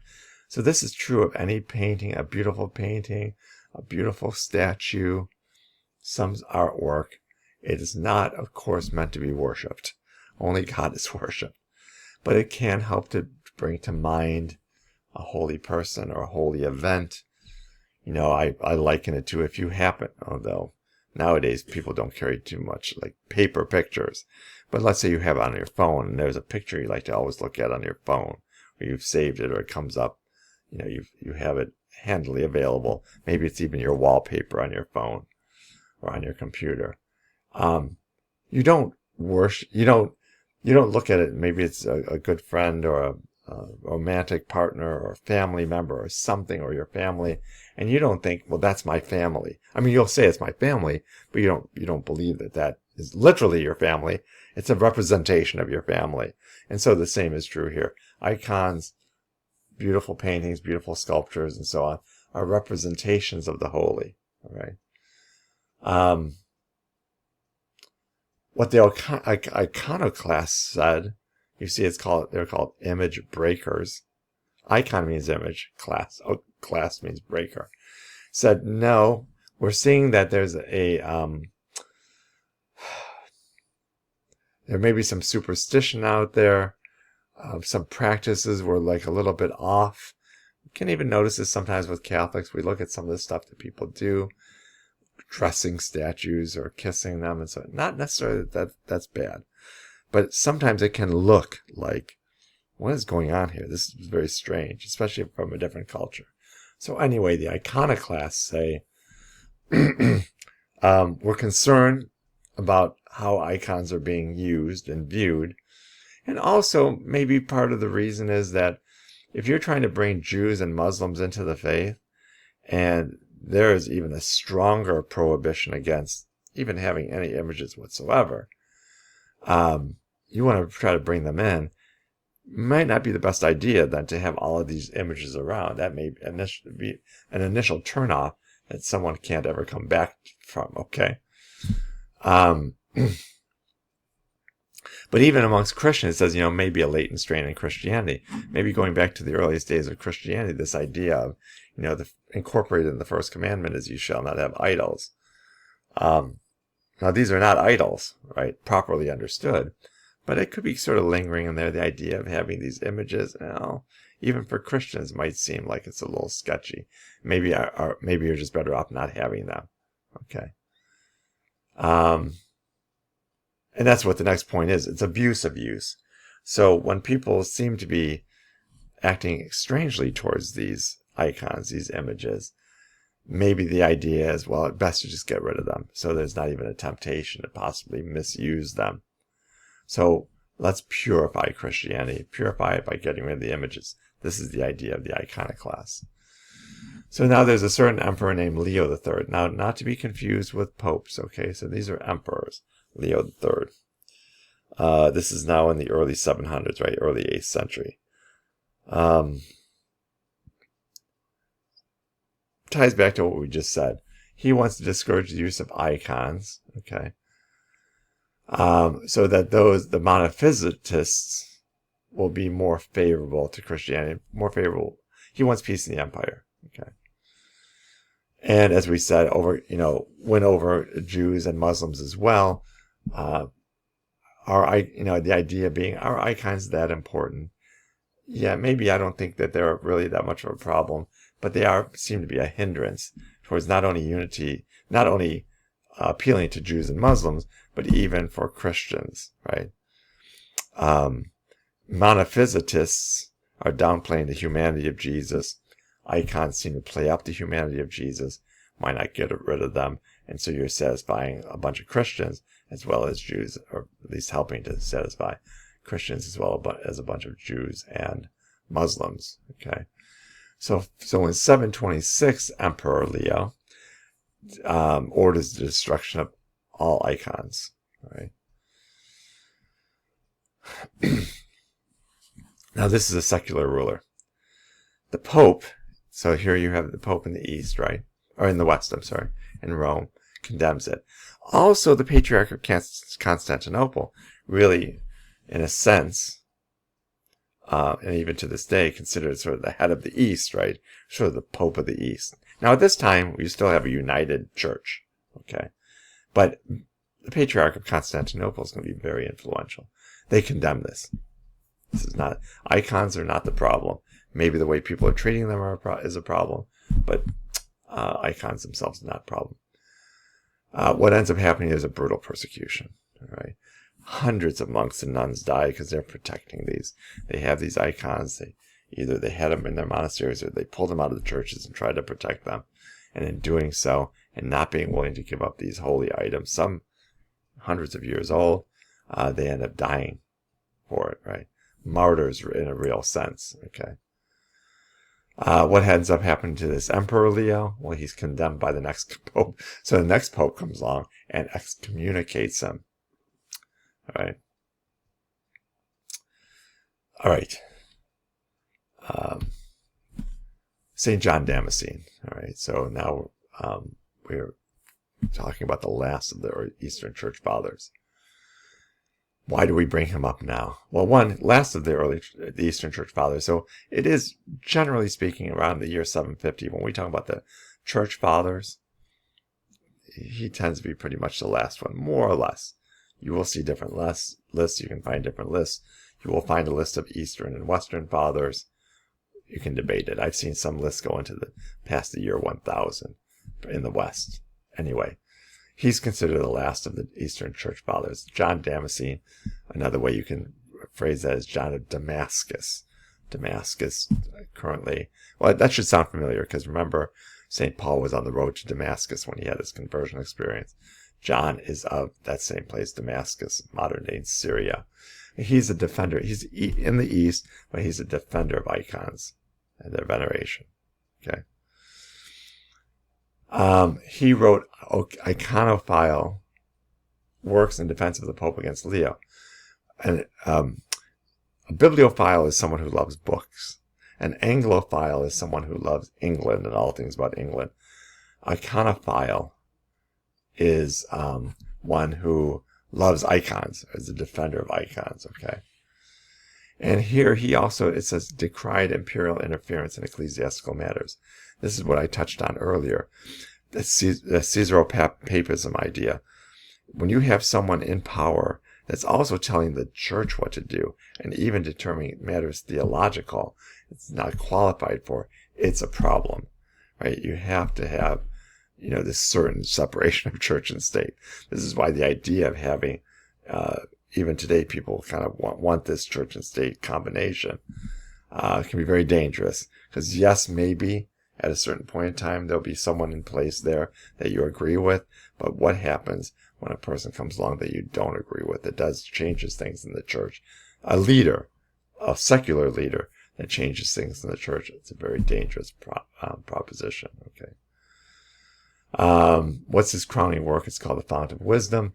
God came into the world as a human, so implicitly permits representations of himself in art in a dignified and respectful way. So this is John's argument. His argument is Jesus was incarnate, still is. He still has his body, right, in heaven. So he's incarnate. And if he's incarnate, that means material things are good. And if material things are good, the implication is that representing him with material things is good. This is his argument. How ultimately the iconophiles win? Okay, at the Second Council of Nicaea in 787. So on the death of Emperor Leo IV, now this is not Leo III anymore, IV, his wife Irene. Remember I said what Irene means? The translation is peace. Okay, so there might be something to that. She's a secret iconophile, right? That means remember this, iconoclast is someone who wants to is an image breaker, wants to destroy images, icons. Iconophile loves images, okay? In fact, the word philia, comes from the Greek for love, okay? So she persuades Pope, now here's a Pope now, Adrian I to call an ecumenical council. So what she's saying is, look, Pope, we continue to have these clashes. We need the church to bring all the bishops of the world together to declare definitively on this matter. And so sure enough, the council fathers, that is all the bishops of the world, come together and they declare their acceptance of the veneration of icons, what in Greek is called doulia. Veneration is a different thing from latria, worship. God alone is worshipped. Okay. We call that latria. No human of any stripe is given latria. Even the Virgin Mary, who we hold on in highest esteem of all the saints, we would say she gets hyperdoulia, so sort of an extreme veneration, a higher level of veneration. But no one but God received latria, so this is kind of how they came down. Well, we're not quite done yet, unfortunately. We have another Leo. The next Leo comes along, Leo V, brings iconoclasm back. Okay. Why? As a way of strengthening the influence and power of the military, which was made up of many iconoclasts. So this is purely a political move. We know that some of these guys are going back, old school. We like the days of no icons, of destroying the icons. So, hey, I want the military on my side. I know a lot of these guys are iconoclasts. Let's bring it back. Okay. And not only him, but even a couple of his successors do this as well. What ultimately happens is this, okay.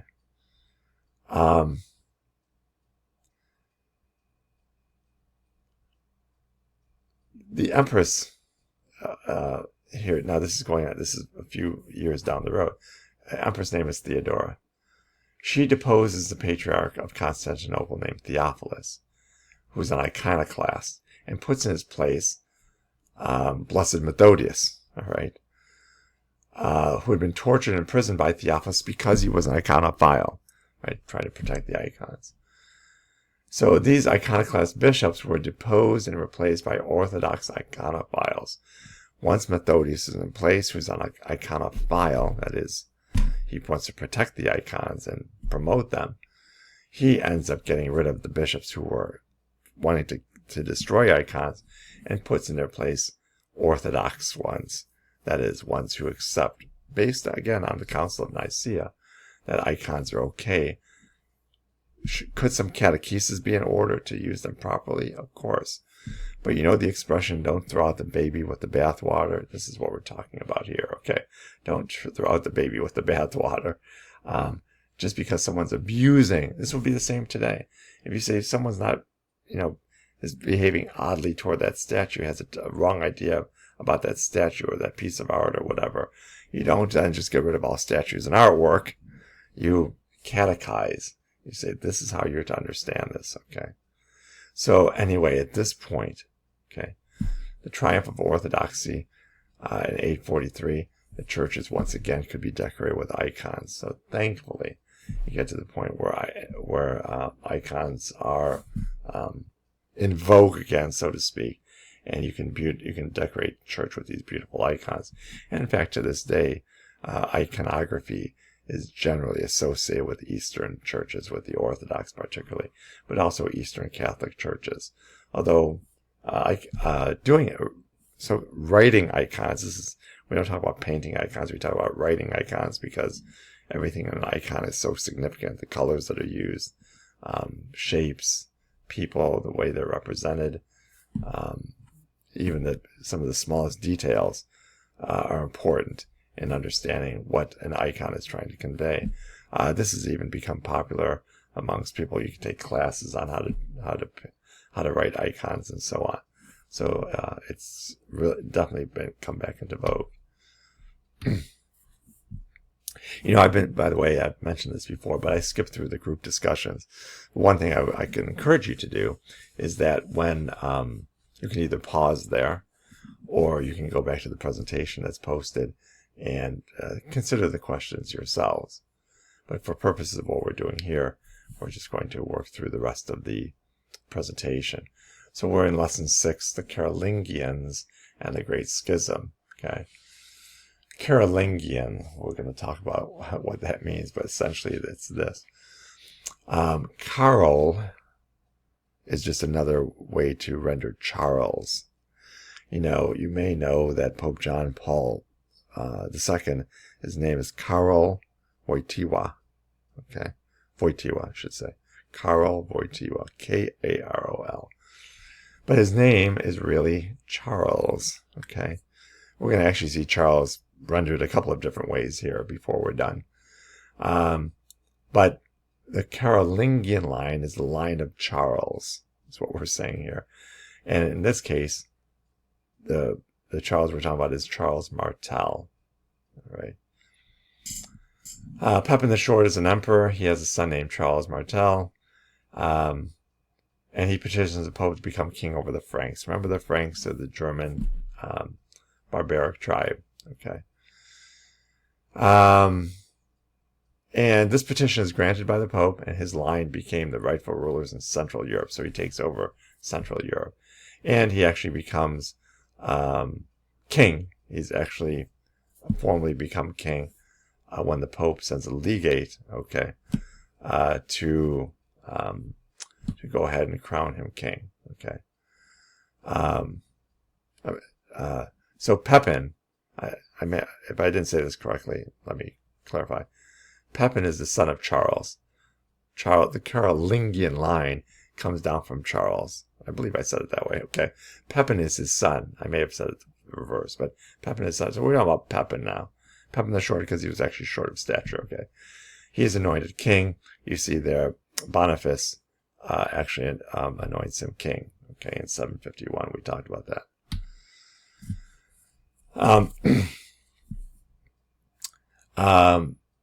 You see that the title of this particular section is called The Rise of the Carolingians and an Independent Papacy. So the next thing we're going to talk about is the establishment of the Papal States. Okay. Pepin, okay, who's very favorable to the Pope now. Pope acceded to his request to become king, actually sent someone to coronate him king. So Stephen, sort of, I scratch your back, you scratch mine. Help me out, okay? We have another invasion coming. We have many invasions of Rome. The Lombards this time, okay? Another pagan group. Pope says, hey, Pepin, make sure you help me out, protect Rome. He says, okay, sure enough. I will intervene on your behalf. I'll talk to the Lombard ruler so he doesn't attack you, okay? And also, by the way, we're going to give you some additional territory, so you, Pope, can now be ahead of what were called, up until 1870, the Papal States. They disappeared after that point. But Pope is now a sovereign leader. That means a secular leader. So he's not just ruling spiritual matters, but he actually has a physical place. Today we have the Vatican. Okay, it's a very small city within Rome, within Italy, but it is a sovereign state. The Pope is the head of a sovereign state, the smallest one in the world, called Vatican City. Okay, it's the remainder, it's the remnant of the Papal States. All right. What's good about this is that, well, now the papacy is independent. Okay, so you have an emperor. The emperor can't tell the Pope what to do because he's a sovereign. He's got his own area. The emperor can deal with other people the way he wants, but this particular relatively small territory, that's the Pope's rule. Okay. Now, it also led to abuses. We'll get to that later. Okay. Charlemagne. You see it in parentheses, it says Charles the Great. Okay, that's exactly what Charlemagne means. All right, this is a French rendering. Charles Magnus. Magnus means great. Charles, right? So Charlemagne, who you probably, if you took world history, the name certainly came up. Okay, super important figure. Okay, in this period of Christianity. You'll notice the coin on there. Remember I talked about this Carl, right? Carolingian and so on. You notice on the coin, Carolus. Okay. IMP, Imperator, Emperor. Okay. So at the Emperor Carolus, Charles, the Emperor Charles, he ends up being called the Great. Okay. He's the son of Pepin. So remember, there was Charles Martel, then you had Pepin the Short, and now you have Charlemagne. So in this Carolingian line, the grandson of Charles Martel. He's devoted to securing and expanding his kingdom. Okay, this is probably pretty common for emperors to want to do, right? Secure, you want to be safe, but also, hey, if we can bring more people under our umbrella, wonderful. And so, in fact, he does. He unified most of Western Europe under one Christian ruler. He's Christian. Now, he's powerful. He's ruthless. Okay, and not always displaying Christianity in the way we might expect. Okay, but he's such an important world figure. He's always mentioned in the history books. Even if you're doing a brief overview of this period of history, his name is going to come up. Military excellence, political ability, polymath simply means he knew several languages. Here's someone just talented in all sorts of things, okay? He has an interest in ecclesiastical. Remember, ecclesiastical has to do with church and civil reforms. And he did much for the growth of European culture. One way that's really helpful to grow culture is to get everybody under one umbrella. That's a good start. But also to have peace. When you have peace, culture can grow. When you don't have peace, when you're just worried about survival and fighting and either going out on campaigns or coming back, culture is not going to be able to develop the same way. It's not going to be uniform. Okay. His public policy is explicitly Christian, following church law and teaching. So that's very good from a church standpoint. Now, again, there's a danger. You have a secular ruler putting this stuff in place. Okay. But generally considered quite a good ruler. He tried to reform the clergy, right? So where they've gone astray or where they're not, learned enough, don't know the faith well enough, whatever. He was looking for reforms in the clergy. That's a very noble thing. Established new dioceses, so getting bishops in place over different areas. Okay. Supported worship and priests through raising funds, so he tries to help them out. And he himself is a devout Catholic. Prays daily, fast, Bible reading, okay? So he's leading by example as well.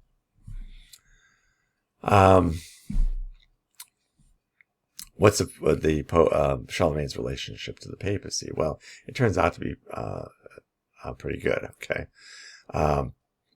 Like he did with his father, Pepin, this is a later pope now, sought the aid of Charlemagne when threatened again by the Lombards. So it's probably kind of one of these things, hey, when your dad helped me out, I need some help again because these guys are threatening me again. I'm using a phone symbol. He's not calling him on the phone, obviously. Charlemagne, just like maybe in a different manner, but like his dad did, he pushes back on the Lombards. Great. Okay. And he becomes king of the Lombards. He makes himself king. So he's expanding his territory. Okay. So he's the first ruler to unite all the Germanic kingdoms. Lombards, if you remember back in a much earlier slide, there's a whole list of Visigoths, Ostrogoths, Vandals, Lombards, Franks. Okay. These are all Germanic tribes. Now all of these are under the rule of this Roman Emperor, Charlemagne. Okay.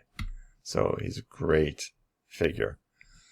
He's crowned emperor by the Pope himself. Okay. At Christmas Mass in the year 800. This is an easy year to remember. 800 is a very significant year. Okay. So now the Germans are incorporated into Roman civilization. They've been working on this. We talked about this way back in the 400s, right?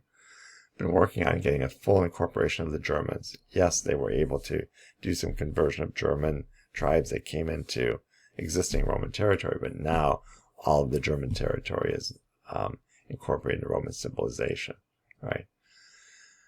Well, this doesn't make the Eastern emperors very happy, okay?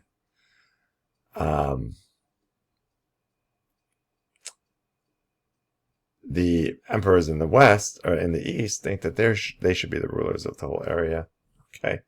And when the Western Pope determines who the king is of the Roman Empire, without any consultation of the East, they're not happy at all, all right? So this is the year 800 now. They've already had their problems with the Monophysite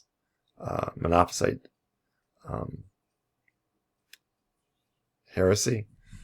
And so it's added. We talk about cultural differences, languages difference, sort of cultural differences, all this stuff. It's all adding up is what the point is. So we're in the year 800 now. Okay. It gets worse. The Carolingian Renaissance. All right. So again, remember, this starts with Charles Martel. Carol is Charles. Before Charlemagne, the West had declined. All right. Political instability, corruption, intellectual collapse, little study of theology and literature, okay? You do have that in the monasteries and so on. They're sort of holding on to it. But overall, it's an overall decline. So Charlemagne, noticing this, says, and he's just trying to do all things, be everything to everybody as a Christian ruler, okay? He combats this cultural decay by emphasizing the importance of education and artistic excellence. And so he doesn't just talk the talk, but he walks the walk. So what does he say? Every monastery and parish, because even the monasteries, we talked about the monasteries a little bit earlier on, very gung-ho about maintaining the culture and being centers of learning, but even they start slipping. So he says, hey, every monastery and parish, you have to have a school. So you're going to have Christian schools. Anywhere you have a church, anywhere you have a monastery, you have to have a school associated with it. So now the clergy become better instructed, leading to new enthusiasm for the faith and its literature. So how do you get excited about the faith? If you know the faith and you're willing to, and you're able to convey it. If you're down on it and like, well, yeah, I don't really read that stuff and I don't even know, maybe I'm not even literate, you're not going to build much enthusiasm among the general population unless you do it yourself. Okay. So this paves the way for a new wave of paves the way for a new wave of missionary activity. When you're excited about the faith, you're going to want to tell others about it, right? And so Charlemagne really puts into place, wonderful opportunities here for good missionary activity. All right. We see below there a portion of Charlemagne's death shroud, okay, manufactured in Constantinople. So that's going back to the 800s, right? A real piece of history there. Okay, now the Great Schism. Now we get down to it. Okay, this is where we're just about going to wrap up. What is going on? Why the West and the East are breaking up? I almost said the West. That's kind of what we would hope to have happen, is the East and the West come together even to this day. We'll touch on that a little bit. The emergence of differences. Well, we talked about this. Differences are already happening for quite some time now. Okay. The Pope had jurisdiction over the Latin West as well as the Universal Church, but of course the East is looking at this going, well, yeah, that's so he says, but his concerns are much more Western than Eastern. Doesn't understand us, doesn't really appreciate us. We don't even have the same language, okay? So the Christians of the East tended to minimize the Pope's status as chief shepherd of the church for political and theological reasons. Political, the guy's very far away, he doesn't know our language, it's a different world over there. And we already touched on some of the theological stuff. One of them has to do with this Monophysite controversy. We'll talk a little bit more about additional theological controversies. So when did they go to him? Only when there's just stuff they absolutely couldn't resolve internally. So they were reluctant to go to him, and when they did, it had to be something really humongous that it would even ever go to the Pope. And remember, he's not exactly next door either. Okay, he's not exactly next door, so you don't have particularly easy access to him. Okay, so they align themselves more closely with their own national patriarchs. They're established in Constantinople and wherever else they're established in the East. These various churches, they all have their own patriarchs. They're what we would in the West call bishops. Okay, and they're naturally going to defer to them. These people understand me. They have a high status. They agree with me. They understand everything, the culture, the language, and everything else. So the Patriarch of Constantinople crowned the emperor, and the emperor promised to protect the church and preserve the faith. Symbiotic relationship. Okay. The idea behind that is that you scratch my back, I'll scratch yours. Okay. So, hey, who's next emperor? Well, how about, the church shows sort of put your seal of approval on this guy. Okay. And so you go ahead and do that and say, okay, he's the emperor now. All right. And so the church shows their approval of this guy, and the guy in Thanksgiving, because he wants to and really needs the support of the church leaders, says, okay, I'll take care of you as well. Okay. In the West, religious, the priests and religious, right? The people in monasteries are much closer to the laity in the West, while monks in the East had little contact with the outside world, limiting their influence. So just naturally, while you have, some seclusion in monasteries, there wasn't viewed as much of a gap between them as you had in the East, where kind of East, you went away, you did your thing, okay, and you don't have that much interaction. Now, here's a humongous theological difference that pertains even today. Okay, we still have this issue that depending on who you talk to, I think everyone considers it serious. Some more of an issue regarding the break between East and West than others.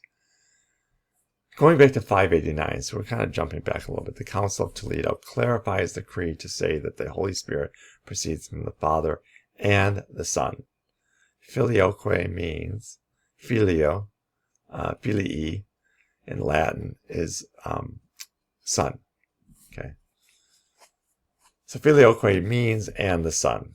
So in the Latin text, filioque is added. Instead of saying that the Holy Spirit proceeds from the Father, as it did originally, they add the Holy Spirit proceeds from the Father and the Son, just like the creed that Catholics say at Mass. Okay? At least in the Western Catholics. It's not in the Eastern Catholics' creed. Okay? The Eastern Orthodox don't accept this addition, so I have a little graphic here that shows the Orthodox say from the Father, the Son and the Holy Spirit proceed from the Father. Catholics say the Father and the Son, from the Father and the Son proceeds the Holy Spirit. Both sides give scriptural warrant for their positions. Okay, so let's go off of that a little bit and talk about this guy Photius. Okay,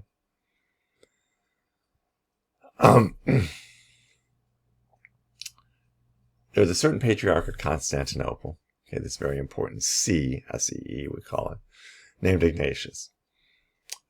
He refuses communion to a high official because he hears a rumor, stories around that this guy's committing adultery. He says, you're in mortal sin, you can't receive it. So the powers that be don't like this idea, okay? So they get rid of this patriarch, okay? And they push him aside, and this guy, Photius, who's sympathetic to them, is elevated to patriarch. When the Pope hears about this, this is unsanctioned, he excommunicates both Photius and the emperor, okay? You're both out. You can't do this without my approval. You did something incorrect, all right? So then Ignatius, this previous patriarch, is reinstated in 870, okay? But there's a problem there too. This is still an Eastern bishop, right? Eastern patriarch. He consecrates bishops in Bulgaria. Not so important about the details, but you're not allowed to consecrate a bishop, okay? Unless the Pope approves it. Pope says don't do it. He does it anyway. So now we have another clash, okay? And it says a disputed missionary territory, which means is who's supposed to be doing missions there? The Eastern Church or the Western Church, right? So the Eastern, without the Pope's approval, the Eastern Church says, we're going to go and make bishops there, essentially saying this is our territory, right? So it's still in dispute. Problem. Eventually Ignatius, so neither Ignatius or Photius are in, good standing with the Pope. But Ignatius, as all people do, dies. Photius is still around. He becomes patriarch again, okay? A future emperor comes along, Leo IV, and forces Photius to resign. All right, he wants to be back in good graces with the West. Well, maybe so, but this issue is still sticky. All right, still sticking in the craw of the people in the East. All right. So finally, we get to 1054. Now this is sometime. We've ended up here at 886. Now 1054, about 150 years, well, maybe a little over 150 years later, you have the Great Schism, the break between East and West. All right. What are the causes? Well, we just talked about this filioque, right? Doctrinal dispute. It may seem like a little thing to you. There are some, relatively important theological implications to this idea. But it's still out there, and it's still out there to this day. The crowning of Charlemagne without any involvement from the East, basically saying, Charlemagne, you're the emperor of the whole place, of the entire Roman Empire, East and West, did not sit well with the East. They weren't involved. The Photian Schism we just talked about, okay? Reforming tendencies of the papacy, all right? So here again, the Pope is doing certain things. The East is not, they don't feel they're being consulted, or at least not considered consulted properly. Things are going on that are impacting them that they don't feel they have played a part in, okay? On a more practical level, the Byzantine, remember we're talking about the Byzantine Empire as the East, right? Byzantium's increased military strength. So they're saying, well, now we can really back it up with some actual, military power. We have some muscle that we can use as well, all right? And just a general idea of having more independence from the West. Back to what I've said over and over. They don't appreciate us in the West. We want to do our own thing. We're kind of doing our own thing. We want to do our own thing. And people in the West don't appreciate what we want to do. They're not really being properly consulted. We just want to break away from those guys, okay?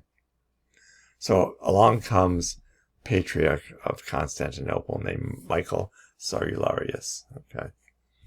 You saw that the schism took place in 1054. You see he's the patriarch until 1058. What are his particular objections? Celibate priesthood. To this day, married men can become priests in the Orthodox and Eastern Catholic churches, right? It's never been the case that a man who is a priest can marry. But if you are married, you can become a priest. Married men never become bishops, though, okay? So even that's true even in the East, but they didn't like the idea of a celibate priesthood. This is already in place in the West. Saturday fast. Okay, fast. They don't want to be told what days they need to fast. The use of unleavened bread at Mass. This is still true today. I went to an Eastern Catholic church, received communion. It was not unleavened bread. It was a cube, a leavened cube of bread that was delivered on a spoon, along with the precious blood, soaked in the precious blood. Beardless priests. This seems like a, unusual thing, right? But it becomes a thing, right? It's very common when you see a priest in the East. I guess they probably all have beard. I haven't even checked that. Thought about it. But it's, when you see an Orthodox priest or an Eastern priest, they tend to have these long beards, right? So this was a thing, okay? Eating meat with blood. This is going back to very early times, right? In the Bible, it says, do not eat meat with James. Remember when he sort of caps out what Peter says at that first council in Jerusalem. He says, don't eat meat with blood. They're sticking with that, okay? Omitting the Alleluia during Lent. It's true in the West we do not have Alleluia during Lent, all right? You have to wait till the Easter season. Then we have, at Easter Mass, we get the great Alleluias, right? There are some Latin-speaking parishes in Constantinople. Patriarch Michael closes them. And on top of that, and this is an awful thing, no matter how you cut it, he tramples on consecrated hosts. Those hosts are really Jesus, okay? So he's trying to make a point. I think it's a very bad way to go about it, okay? But he certainly gets the attention of the papal legates, that is the papal representatives, and they say, hey, you know what? Maybe not in the most subtle way, but you know what? You got to be in communion with the Pope, or there are going to be consequences. Well, here are the consequences. July 16th, 1054, Cardinal Humbert, okay, this papal legate, lays a document of excommunication on the high altar of the Hagia Sophia. So, this beautiful church that we talked about, he says, you know what? You've gone too far. The Pope has excommunicated you. Now, as it turns out, as a sort of an interesting side note, it wasn't actually a valid excommunication. Why? Because in the meantime, and I'm not sure that he necessarily knew this happened or not. You don't have modern communication. The Pope had died. Okay, so there was no Pope to excommunicate. Just sort of an interesting side note. Michael, the Patriarch, returns the favor. He says, okay, you're excommunicating me, who I consider the head of the Eastern Church. I am excommunicating the head of the Western Church, the Pope. Okay. The Patriarch of Constantinople to this day is called the first among equals. It's a different conception of the, who's heading the church. So to this day, the Eastern Orthodox have churches. So the Patriarch of Constantinople has a certain status, right? But he is not, unlike the Pope, he is not going to have jurisdiction over all the other churches.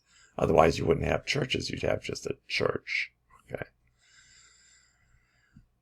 Fast forward about 900, a little over 900 years.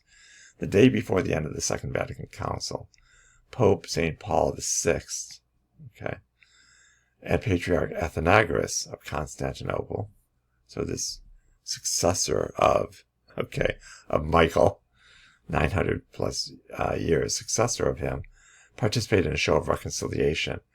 They expressed regret over the mutual excommunication of 1054, and they pulled those excommunications. So we don't consider you excommunicated anymore. Took a long time to get there. The pictures at the bottom show Humbert and Michael Cerularius, and on the right, as you're looking at the screen, you have Pope St. Paul VI and Patriarch Athenagoras sharing a hug, there in 1965.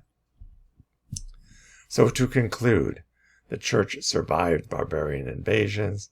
They proactively evangelized Germanic tribes.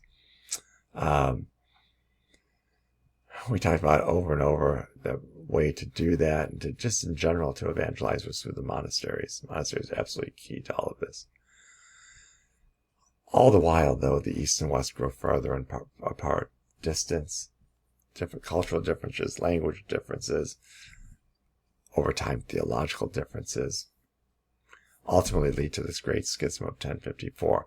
This is one of those dates you absolutely should know. Two super important dates in here. 800, Charlemagne becomes emperor, to the dismay of the East, right?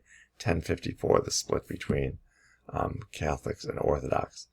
In fact, 2054, which is not so far away, will be the 1000th anniversary for that. And certainly it's been the hope of every pope for a long time that the East and the West will be able to come to some understanding that both will be incorporated under one universal church. And so, that's where we are today.